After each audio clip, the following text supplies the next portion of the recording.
Okay, sounds good. David, who are we? We are, well, you already know I'm David Maisel. This is Michael Karabash. We are DMC Law. We are your friendly neighborhood lawyers. Though we are based in Toronto, we are all over the province, and we absolutely love London. So we try to come here as often as we can. Why are we talking about marketing here?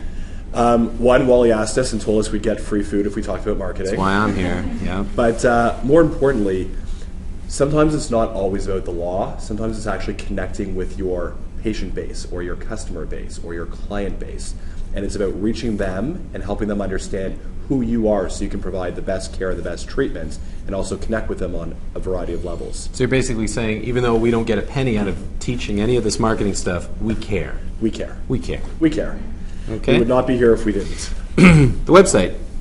www.dentistlawyers.ca. What's it look like? It looks like this. Okay. That's our upcoming trip to Bermuda.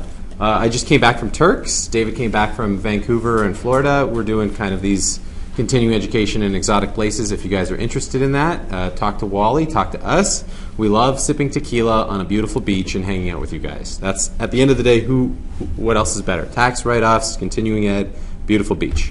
We have another website. What's that one all about, David? So the website dentistlegalforms.com, what that is, that's a place, sort of the dental marketplace, where dentists or the office managers can find documents, legal documents for use in their office or for use in purchasing practices or for use in their personal lives, such as wills or powers of attorney, where you can do it yourself fast, cost effectively, and with a minimal of time. Marketing your practice. Here's what you guys are all here to learn about, right?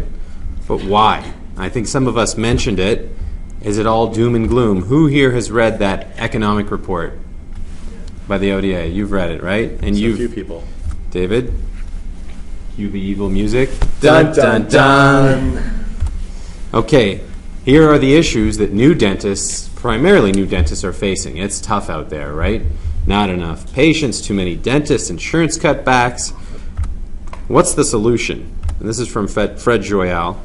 It's basically, you want a high dental IQ, high dental need patient. Problem is, that's somebody else's patient, right?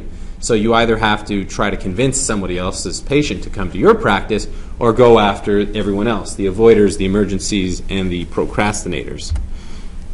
So if I was to ask any dentist who's been in practice for a few years, how do you get and maintain your patients? They're probably going to say one or more of these things, right? Have a good rapport, have good clinical skills, and spend more on advertising. Does that make sense?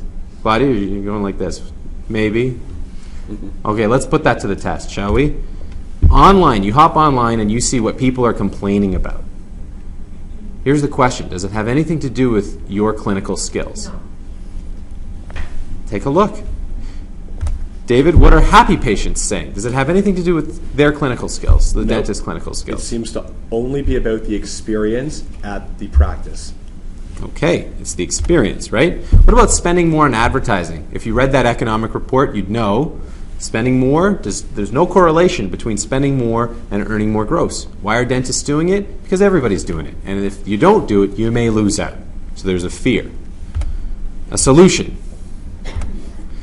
Okay, who here has read this book by Michael Porter? There should be no hands up. That's good. I had to read this in business school. David, have you read it? I've read the first chapter. Okay. I'm still working on getting to chapter number 2. So in business school, they made us memorize this guy, Michael Porter. He's a genius when it comes to strategy. Mm-hmm. And one of his strategies was the niche strategy. And the basic idea is if you target a certain segment and deliver services or products in a cost-effective, convenient manner for yourself, but in a way that they appreciate, and you dominate and you become known as the go-to person for that, you can actually attract the patients that you want, the customers that you want, and charge premiums to it. Okay? Who here has heard of the John Allen's Club?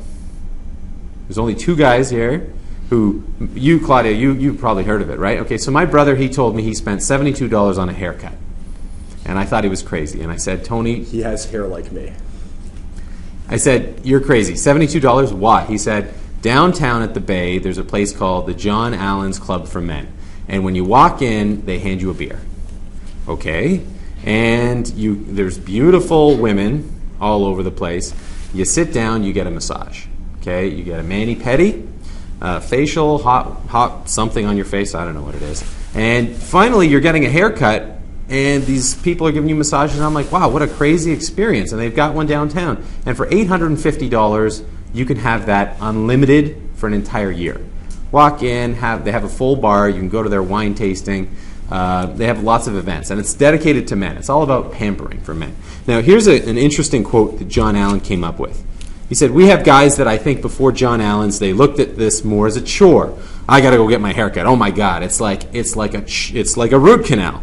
I wanted to take the chore and put it into the man's lifestyle. You have the gym, you have the relationships, you have the business, you have John Allen's. I'm trying to create a new attitude towards this, making it easier, making it comfortable. Root canal, making it easier, making it comfortable, new attitude. Does any of this stuff have anything to do with dentistry?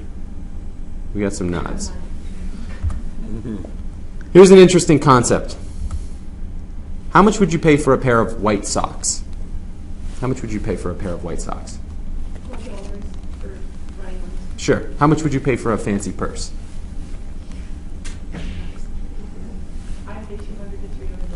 A lot of money for a purse. And you do know that it's the equivalent of this. It just holds your stuff, right? Why are you paying so much for a purse but not that much for a pair of socks? Because one is a lifestyle enhancer for which you're happy to pay all sorts of money, and the other one just serves a purpose. So it's generally true for all sorts of products and services. People don't want to spend money on utilities, okay? Bottom of the barrel, get her done, maintenance. Versus going to Vegas. You know you're going to lose money in Vegas, but you go. You want to have fancy rims on your car? Those rims don't add any value, but you somehow believe they make you feel better. Having a fancy purse. Same thing, okay? Now, when dentists go out into this new age, I try to tell them, listen, there's an old perception of dentistry that resembles utility, maintenance. It's painful, it's expensive, there's no value, it's all about cleaning. And what I try to tell dentists is, you have to change the public perception into a lifestyle enhancement, which is healthy, pain-free, aesthetically pleasing, beautiful smile. And that has to come out in the language that you're using on a day-to-day basis, the language that all of your marketing communications are going to use, the language that your staff uses, your team uses. David, why don't you ask them what you love to ask? This is one of my favorite questions to ask. What is the first thing you put on every morning when you wake up? Shout out the answer. What's the first thing you put on every morning when you wake up? Let's start with Laura. What's the first thing in the morning you put on when you wake up? Clothes. All right. Not the answer I was going for. Bruce. Coffee. Manisha, what about you? Slippers. Claude, Well, I know the answer. don't answer. All right, give me the answer if you know the answer. Smile. It's a smile. Smile. The first thing you put on every day when you wake up is your smile. How many of your patients know that is an answer? What's a beautiful, perfect, white, bright smile worth? Is it going to get you the job that you want? Of course. Is it going to get you the significant other that you want? Yeah, of course. Would you spend $5,000 or $10,000 on that perfect smile? I think we would all agree, yeah, it's a great investment in yourself, right? What is a brand? You've heard this term before, right? A brand is a consistent message that appears in every medium between your patient and yourself, okay? Whether it's how your staff or your team members pick up the phone and how they respond, what your office looks like, what the stationery that you're using looks like, what your website looks like. It's all one consistent message, okay? A brand allows your patients to pick you out from a group. There's a whole bunch of dentists on every corner. A brand will make you stand out. A brand is also a competitive advantage, okay? So when times are tough, patients will still come to you. It is not a logo. I have to make this very clear. A brand is not a logo. It's not a slogan. It's not a trademark. It is the personification of a product or a service or an idea. Okay? It is logic. It is emotion. It is feeling. It is something warm. It is trustworthy. It has reputation. That's what a brand is. It's the in-between. It is positioned in between the end user and the end product. Okay, most dentists think they're selling dental services. You're not. as we discovered earlier, what David said, that people actually care about the experience. And the brand is your experience that you're selling. It is the go-between between your patient and your service. You know why? David, can you tell the difference, absent a court case or absent multiple opinions from dentists, can you tell the difference between one dentist's work and another? I cannot. Do you think the general public can? I think David's a pretty smart guy. But if he can't and I can, how can anybody else be expected to know if you've done a good job? Yeah. It's hard for the patient to know. They're coming in there because, well, hopefully they're coming in there because, although you think it's the rapport, it's the clinical skills, they're coming in there because there's a feeling they have that they can trust you. There's something hopefully about you and your office that they associate with or attach to. And this is part of the brand and experience that Michael's been talking about. The brand is the difference between a cup of coffee and a Starbucks, between a car and a BMW, between a phone and an iPhone. What is the value of a brand? Okay? Are these brands valuable in any way? How much do you guys think these brands are worth? Tens of thousands, millions, billions? Billions. But they probably started off in somebody's garage or an office, and they just built up that brand. And we're going to teach you later on today how to develop a strategy so that when you go out there, you can have not only a very strong, memorable brand, make it go viral, and then later on we're going to talk to you about online marketing and how that complements everything. Okay, but we're strong proponents of word-of-mouth marketing and online marketing. Okay, those two work hand in hand with a good brand. A brand lets you attract the ideal patients that you want. Okay, you don't want to be the jack of all trades and the master of none. You want to go after a niche, and you want to attract those ideal patients using a strong brand. Brand lets you get lots of money, right? You can charge premiums if you've got a strong brand. David, do you remember when we went to Costco and we bought that big thing of water? Yes. And we calculated how much each individual water bottle cost.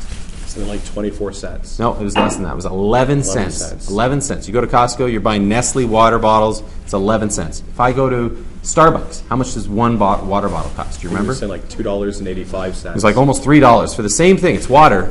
Just I mean, I checked it. It was only water, but it was amazing that Starbucks can leverage its brand and charge these premiums.